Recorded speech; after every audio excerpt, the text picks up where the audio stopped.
Friends, ఈ కుక్క తన జీవితంలో చివరి 10 సెకండ్లలో బేలీ కళ్లను మూయడానికి ఒప్పుకోలేదురా. ఎవరో వస్తారని, ఎవరో తన కోసం తిరిగి వస్తారని ఎదురుచూస్తున్నట్టు కనిపించింది. అప్పుడా పరిచయమైన శబ్దం వినిపించగానే బేలీకి అర్థమైపోయింది, అయ్యో నా యజమాని వచ్చేశాడు అని. తన యజమాని చాలా బాధలో ఉన్నాడని అతనికి తెలుసు. కాని తాను ఏం చెయ్యలేడు. మిగిలినంత శక్తిని కూడగట్టి చివరిసారిగా తన తోక ఊపాడు, అల్విదా అన్నట్టు. ఆ తర్వాత బేలీ నెమ్మదిగా తన కళ్లను మూసేశాడు. మళ్లీ కళ్ళు తెరిచేసరికి బేలీ చిన్న పప్పీగా పుట్టాడు. కాని ఈసారి తన యజమాని ఎక్కడా కనిపించలేదు.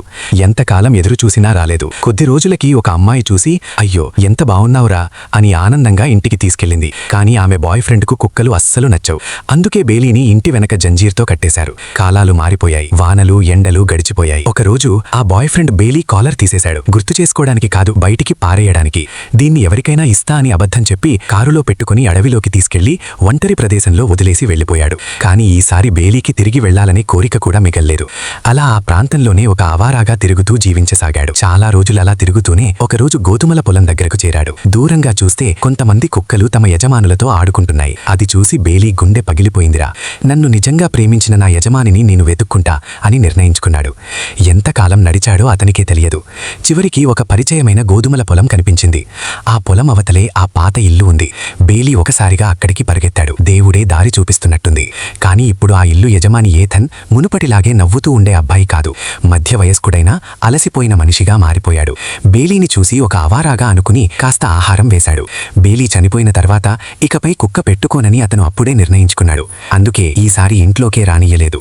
అయినా బేలీ రాత్రి వరకు అక్కడే కూర్చున్నాడు. చివరికి ఏథన్ గుండె కరిగిపోయి లోపలికి పిలిచాడు. మరుసటి రోజు బేలీకి బాగా స్నానం చేయించి కొత్త పేరు పెట్టాడు, బడ్డీ అని. రాత్రికి మళ్లీ ఏథన్ పక్కనే పడుకోవడం బేలీకి ఓ మహద్భూతం లాంటిది. కాని ఏథన్ లోపల చాలా ఒంటరితనముందని బేలీకి అర్థమైంది. ముందుగా అతనితో ఉండే ఆ అమ్మాయి గుర్తొచ్చేది. ఒక ఉదయం సూర్యుడు ఉదయించేలోపే బేలీ పాత పార్క్ వైపు నడిచాడు. అక్కడ ఒక పరిచయమైన వాసన వచ్చింది. ఆ వాసనను వెంబడిస్తూ ఒక మహిళ వెనకే వెళ్లి ఆమె ఇంటి వరకు చేరాడు. ఆమె లోపలికి వెళ్లబోతుండగా బేలీ కనిపించాడు. దారి తప్పిందేమో అనుకుంది. కాని ఆమె తన పాత బాయ్ ఫ్రెండ్ పేరు విన్న క్షణం గుండె ఒక్కసారిగా ఆగిపోయినట్టు అయింది. ఇదివైపు ఏథన్కు బేలీ బయట ఆడుకుంటున్నాడనిపించింది. కాని అతను ఊహించలేదు బేలీ తన జీవితంలో ఒక పాత వ్యక్తిని తిరిగి తీసుకొస్తాడని. ఇన్ని సంవత్సరాల తర్వాత కూడా ఏథన్ అన్నాను వెంటనే గుర్తుపెట్టాడు. కాని పూర్వపు ఉత్సాహం లేకపోవడంతో మాట్లాడడానికి ధైర్యం చేయలేకపోయాడు. అన్నా ఇంట్లో లేడేమో అనుకుంటున్న సమయానికి బేలీ ఒక్కసారిగా గట్టిగా మొరిగి తలుపు మీద గోర్లు పెట్టాడు. అతను లోపలే ఉన్నాడు అని చెప్పినట్టుగా. చివరికి ఏథన్ తలుపు తీసి బయటకు వచ్చాడు.